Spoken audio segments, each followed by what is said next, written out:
दूसरा मजा कौन सा है जिसके पीछे पूरी की पूरी दुनिया भाग रही है?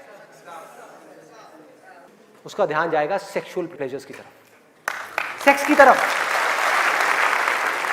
कुछ लोग मैं देख रहा हूं जो स्पेशली जो एज में थोड़े से ज्यादा हैं वो ऐसे हो गए मेरी ये बात सुन, अरे भाई ये क्या बोल दिया, SEX, ये वर्ड कहां से मुंह से बाहर आ गया?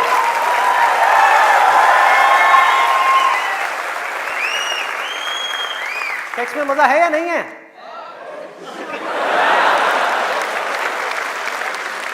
शर्म नहीं आ रही पब्लिक में? यस, अरे बहुत मजा है। कौन कहता है मजा नहीं है? कौन कहता है मजा नहीं है? और अगर मजा नहीं होता तो हमारे देश की 125 करोड़ की आबादी कैसे होती? सोचो, लोग कर क्या रहे हैं? एक स्टूडेंट की लाइफ की एक बहुत बड़ी प्रॉब्लम है जिसके बारे में कोई बात ही नहीं कर रहा, जिसके बारे में कोई बात ही नहीं कर रहा। स्टूडेंट्स की हिम्मत नहीं हो रही है बात बोलने की यहां पर, क्योंकि बहुत सारे और भी लोग बैठे हुए हैं। लेकिन जड़ क्या है प्रॉब्लम की, मैं वो समझ सकता हूं क्योंकि मैं उस फेज से निकल चुका हूं। मैं कोई 50 साल पुराना आदमी नहीं हूं। हाँ। अरे भाई मैं समझ सकता हूं आपके ऊपर क्या बीत रही है, मैं समझ सकता हूं कि साइंटिफिकली जब हमारी बॉडी के अंदर हार्मोनल चेंजेस होते हैं तो क्या होता है। इस प्रॉब्लम के बारे में कोई बात ही नहीं कर रहा। पेरेंट्स कह रहे हैं पढ़ो, टीचर्स कह रहे हैं पढ़ो, कोई ये नहीं बता रहा कि यहां से अपना ध्यान कैसे हटाए, कैसे हटाए।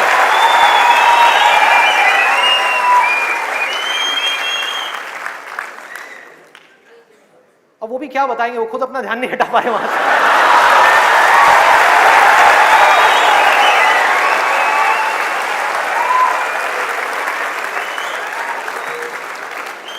मुझे लग रहा है यहां पर कुछ पेरेंट्स थोड़ी देर में बगावत करने वाले हैं।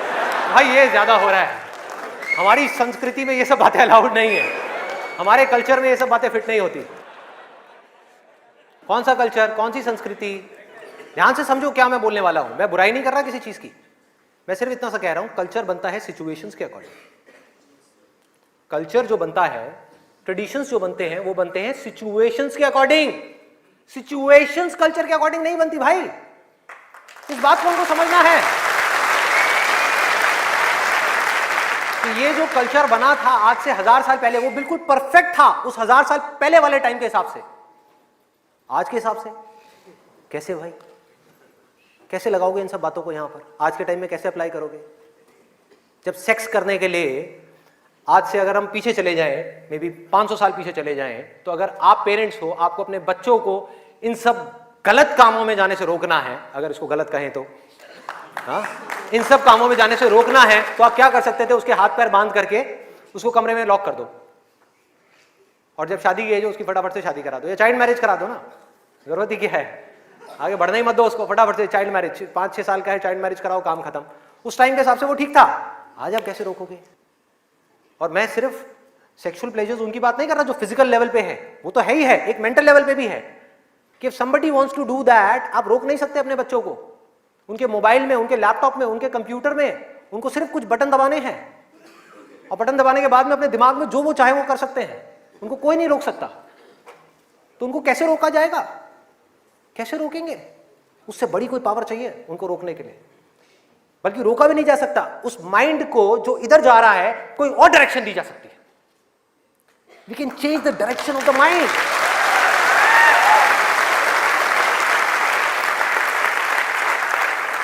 ये पावर इतनी बड़ी है कि इसको कंट्रोल नहीं किया जा सकता, इसको रोका नहीं जा सकता, इसकी डायरेक्शंस को चेंज किया जा सकता है, माइंड की एनर्जीज को कहीं और लगाया जा सकता है।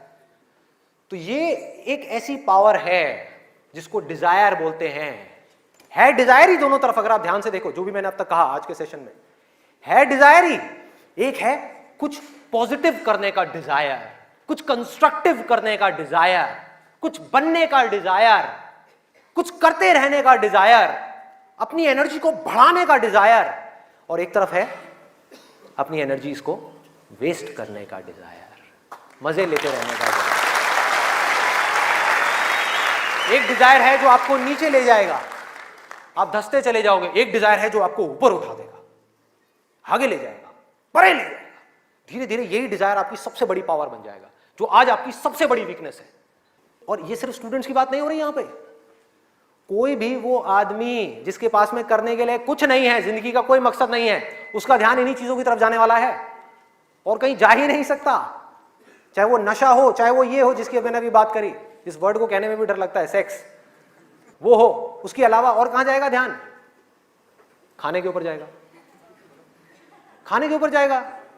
आज हमारे लिए एंजॉयमेंट का मतलब क्या है? शादी का मतलब क्या है? शादी में शादी के लिए कोई नहीं जाता, खाने के लिए जाते हैं। अरे भाई उस शादी में खाना बहुत बढ़िया था, मजा आ गया। खाना जब तक आप पेट की भूख को मिटाने के लिए खा रहे हो तब तक वो अमृत है, और अगर खाना आप मन की भूख को मिटाने के लिए खा रहे हो तो वो जहर है।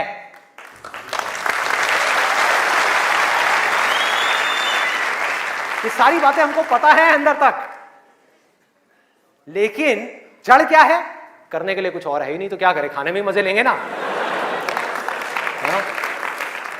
या तो करने के लिए और कोई ढंग का काम हो, कोई और मकसद हो जिंदगी में, कोई डिजायर हो, उसको तो पूरा करें।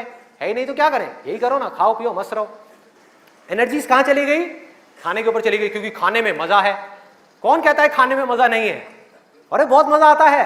आपको जो फेवरेट खाना है वो आपके सामने आ जाओ और खाए जाओ, खाए जाओ, खाए जाओ। क्या फर्क पड़ता है? क्या फर्क पड़ता है? खाए जाओ, खाए जाओ। उसके बाद में फर्क पड़ता है, उस दिन नहीं फर्क पड़ता।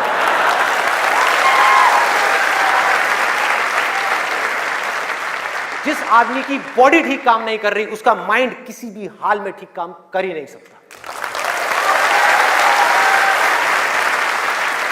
हो ही नहीं सकता, इम्पॉसिबल।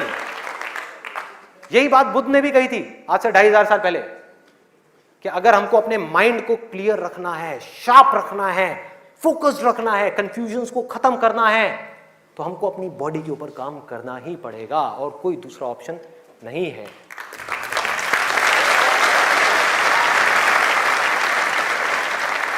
एनर्जीज को सही डायरेक्शन देनी है। वो एनर्जी जो खाने पीने में जा रही है उसको लगाना है एक्सरसाइज में, उसको लगाना है खेलने में, उसको लगाना है फिजिकली वर्कआउट करने में, कुछ करने में, अपने टेस्ट को धीरे धीरे बदलने में। वहां से हट करके ये जो मिर्च मसाले वाली है, ऐसी ऐसी जो चीजें हैं, तेल वाली और ये सब चीजें, यहां से हटा करके फ्रूट्स में, वेजिटेबल्स में, ऐसी ऐसी चीजों में। अब मैं और ज्यादा नहीं बोलूंगा, नहीं तो ऐसा लगेगा न्यूट्रिशन की क्लास चल रही है।